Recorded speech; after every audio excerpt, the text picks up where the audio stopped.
이스라엘 백성들을 나몰라 하시는 듯한 사사기의 역사를 우리는 잘 알고 있어요. 맞죠? 여호수아가 이스라엘 백성들에게 예언한 거나 마찬가지죠. 우리는 여호와 하나님을 잘 섬기겠습니다라고 여호수아서 24장에 기록이 되어져 있지만 여호수아와 동시대의 사람들, 즉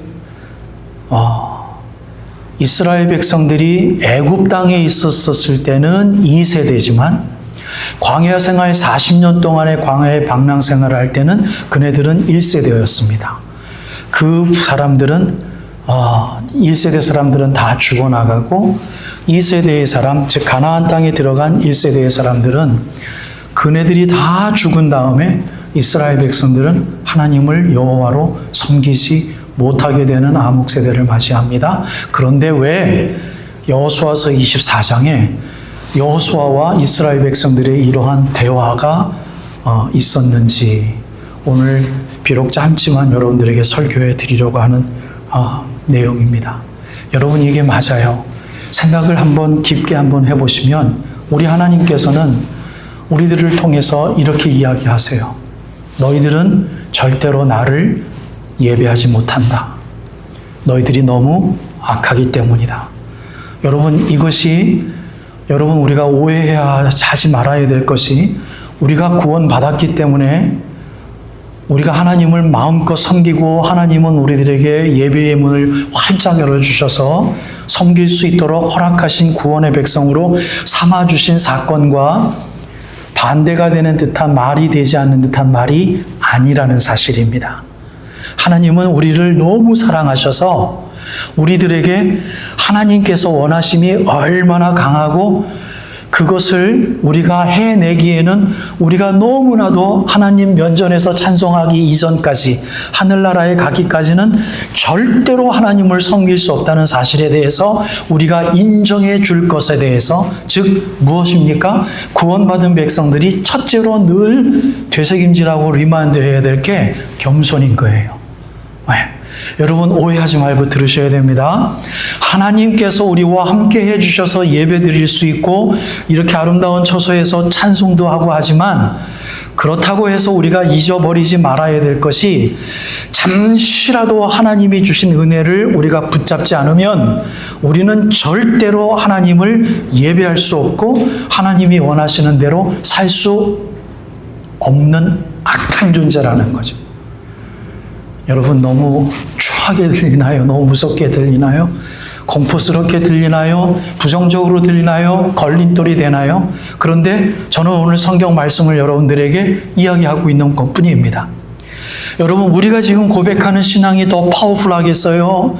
아니면 지금 여호수아와 함께 동시대의 사람이 가나안 땅에 들어가가지고 여호수아가 죽기 직전에 야, 하나님이 이런 걸 원하셔. 예, 우리가 이렇게 하겠습니다. 아멘, 할렐루야 하고자 하는 이스라엘의 동시대의 사람들의 영역이 더 파워풀하겠습니까? 그들일 거예요. 우리보다 더 강할 거예요. 얼마나 큰 은혜를 그들이 방금 누렸습니까? 그죠? 가나안을 정복하고 역시 하나님은 살아계셔. 모세를 필두로 해서 홍해를 걷는 것처럼 그들은 얼마 전에 요단강가를 마른 땅으로 건넌 이적의 역사를 본 사람들이에요. 얼마나 뜨거웠을까요? 얼마나 신났을까요? 그러니 하나님, 우리가 섬기겠습니다라고 고백하는 것이죠. 그런데 그들에게 여호수아는 너희들은 절대로 하나님을 예배할 수 없다라고 이야기하거든요. 여러분, 이게 복음이 아닌가요? 라고 얘기할 수 있을까요? 얘기 못합니다. 우리는 악한 존재라는 것 항상 우리가 염두에 두고 살아야 돼요. 그걸 염두에 두고 은혜를 받고 그 말씀을 하시는 우리 주님의 근저에 있는 우리들을 향한 사랑을 늘 기억해야만 하나님이 주신 은혜가 우리들에게 폭포수처럼 넘쳐서 오늘 장로님이 기도하신 대로 기도의 메인종들이 되어질 수 있고 말씀의 메인종들이 되어질 수 있고 비전의 희망과 소망의 하나님 나라의 메인종들이 되어질 수 있으리라 저는 확신합니다. 말씀을 의지해서 말입니다. 이 말씀을 우리가 잊어먹지 말았으면 좋겠어요. 근데 이스라엘 백성들은 이거를 forget 한 거예요. 완전히 잊어버렸어요. 그래서 겉으로는 하나님을 예배하고 제사를 드렸지만 그네들 자녀들에게 올바른 하나님을 섬기는 자의 구체적인 인격의 모습이라고 그럴까요? 대화의 언행의 모습이라고 그럴까요? 그것을 남겨주지 못했어요. 그래서 그네들의 자녀들은 하나님이 누군지 모르고요. 심지어 가정예배 드릴 때에도 허구상으로 예배를 드렸고, 심지어 엄마 아빠가 그런 설교를 하지 않아서, 어떤 설교요? 우리 40년 동안 너 할아버지하고 우리들이 얼마나 힘들었는 줄 알았니? 그런데 하나님이 우리들에게 만나와 매출하게 베풀어서 우리가 먹고 살았다. 근데 막나 먹으니까 맨날 이거 지치는 거야. 너 짜장면 맨날 12시간 동안 먹어봐. 지치지 않겠니? 우리가 그랬어. 그래가지고 애굽 땅에 있는 것을 기억하면서 마늘이 생각이 나고 김치가 생각이 났단다. 그랬더니 하나님 우리를 완전히 멸하시지 아니하시고 용서하시고 혼내셔서 우리의 사랑을 나타내 주셨어라는 설교를 일주일에 단 한 번만이라도 자녀들에게 했으면 좋았을 텐데, 일주일에 한 번만이라도 가나안 족속들 함께 사는 그네들에게 전도하면서 하나님을 설교했으면 좋았을 텐데, 그네들은 그냥 허구상으로 예배드렸어요. 그게 바로 오늘 31절 말씀이에요. 여호수아와 그네 백성들이 여호와 하나님을 섬겼더라가 아니라 섬겼더라 라는 말씀이에요. 여러분, 오늘 제 설교 결론은 그것입니다. 우리가 이민사회를 살고 있습니다. 우리 한국에서 살고 있지 않아요. 이제 유학생들도 거의 시카고에는 없어지고요. 투자 이민, 또 이민하는 사람들 특별한 연유가 아니고서는 여러분, 우리 first generation 언제까지 이게 명맥을 이어갈까 우리 몰라요. 우리가 이제 지금 60, 70대를 지금 그래도 건강하게 살지만 우리가 80대, 90대를 넘어가면 그 이후에 또 다른 60대, 70대가 얼마나 남아있을지, 또는 그나마 젊은 50대의 젊은 분들이 얼마만큼 시카고에 유입돼서 한국 커뮤니티를 해가지고 중부시장 저 골프에 있는 거 앞으로 스마트, 그게 언제까지 장사가 될지 몰라요. 한국 사람들이 줄어들어가지고요, 20, 30년 후에는 문 닫을지 who knows. 우리가 나이 90대 돼가지고 그때는 나 때는 이래가면서 거기 가가지고 먹을 거 다 사먹었는데 20, 30년 후에는 그렇게 말할 수밖에 없을 때가 있을 거예요. 그럼 그때 우리 그래도 한인들끼리 모여서 예배 드릴 예배 교회가 얼마나 있을지 그거 우리 장담 못합니다. 지금 우리 청년들, EM 청년들 너무 착해서 여기 이렇게 있지요. 이 청년들이 Y처치에 가가지고 멀지 되면서 나가서 한인교회가 없어질지, 아니면 저들이 그래도 우리 내셔널리티는 엄마 아빠 따라서 한국이야 그래서 그래도 에이션 피플 몰려서 필리피노 또는 이런 사람들 모아서 교회가 명맥이 이어갈지, 3, 40년 이후에 50년 이후에 저들이 기성세대가 돼서 이제 70대가 됐을 때 한인 커뮤니티가 어떻게 될지 우리는 모릅니다, 여러분. 그런데 만약에 그때 우리의 자녀들이 정말 예수 믿는 게 얼마나 중요한지를 깨닫고 우리가 옛날부터 훈련했던 눈물을 흘리는 게 무엇인지 알고 하나님 앞에 기도해야 되는 것이 얼마나 처절하고 얼마나 중요한지를 저들이 알아주기를 원한다면, 여러분, 우리는 우리 세대의 여호와 하나님을 섬겼더라 라고 스테이먼이 저들에게 전달되어지길 축복해요. 여호와 하나님을 섬겼더라가 아니라 여호와 하나님을 정말 섬겼더라. 그래서 저들도 하나님을 섬기는 게 무엇인지 알면서 저들이 쓰는 젊음과 저들이 쓰는 돈과 저들이 쓰는 희생적인 삶을 통하여 예수처럼의 삶이 지금 우리들을 통하여 저들이 배워나갔으면 좋겠습니다. 제 오늘 설교의 결론이에요.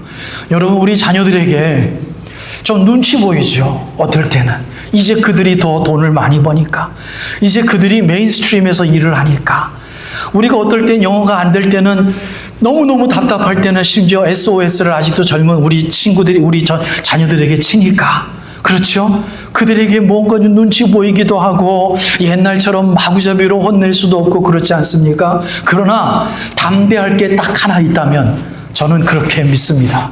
믿음의 유전입니다. 믿음만큼은 잔소리 하셔야 됩니다. 믿음만큼은 물려주셔야 됩니다. 믿음만큼은 그네들에게 눈물을 흘리며 엄마 아빠가 너희들을 이렇게 예수 그리스도의 이름으로 사랑한다라는 마음을 어떤 방법이든지 우리가 더 늙기 전에 그들에게 표해야만 됩니다. 아멘. 놔두지 마십시오. 잘못하다간 그들 사사시대 맞으면 어떻게 합니까? 우리 죽은 다음에 저들이 교회 포기하고 뭐 교회 나가봤자 뭐해, 꼭 교회가 있어야 돼. 여러분, 이러한 세대가 반드시 옵니다. 미국에도 반드시 와요. 유럽에 와가지고 교회가 없어지잖아요. 여러분, 반드시 옵니다. 예수님 오실 때 반드시 와요. 그때 우리들의 자녀들은 우리들의 신앙에 예수 하나님을 섬겼더라 라는 신앙의 뿌리 때문에 엄마 아빠의 신앙의 유전이 미안해서라도 우리가 죽어나간다는 이음에 엄마 아빠의 교회 다닌 것이 그들에게 미안해서라도 교회를 다니다 보면 오늘 장로님이 기도하신 것처럼 그들의 리더가 패스토로 작용한다면 분명히 우리들의 믿음은 저들에게 유전이 되어서 계속해서 100년이고 200년이고 주님이 오실 때까지 우리가 교회를 사랑했던 이 마음이 전애들에게도 전달되어지리라 믿습니다. 여호와 하나님을 섬겼더라가 아니라 우리들의 말투로, 우리들의 애러튜드로, 우리들의 인내가 저들에게 전달되어지므로 엄마 아빠는 그때 왜 참았을까? 우리의 first generation은 왜 저렇게 필요 이상으로 착했을까? 교회 다녔기 때문이구나. 예수님께 기도했기 때문이구나. 저게 우리 인간으로서는 할 수 없는 우리들의 인격이 예수님처럼 되어지는 하나님 때문이었구나 라는 것을 저희들이 깨달아 알 수 있도록, 그래서 하나님의 인도하심으로 저들이 교회를 지켜내서 우리가 흘렸던 눈물을 흘리며 찬송하는 때가 저들의 40, 50대에 분명코 있기를 우리가 리드해내십시다. 그 섬김의 역사가 이렇게 우리 예배드리는 껍데기뿐만이 아니라 일상생활 속에서 부부싸움이 좀 적어지고 부부간에 서로 섬기는 모습이 자녀들에게 보여지므로 우리들의 언어가 변해지면서 옛날엔 엄마가 아빠한테 저런 식으로 대답한 거 내가 못 봤는데, 그러면서 아빠가 눈물 흘리며 혼자 큰 고민이 있을 때 주님 앞에 눈물 흘리며 기도하는 모습을 그들이 볼 때 남는 게 뭘까요? 여호와 하나님을 섬겼더라? 아빠 오늘 주일 예배 갔다 와서 이거 아닌 거예요. 이것뿐만이 아니라 삶에서 고민하셨구나. 자기 성격 때문에 힘들어 하셨구나. 나도 그렇게 해야지. 바로 그게 여호와 하나님을 섬겼더라입니다. 그네들이 다니는 교회가 진실된 교회가 되어지기를 주님의 이름으로 축복합니다.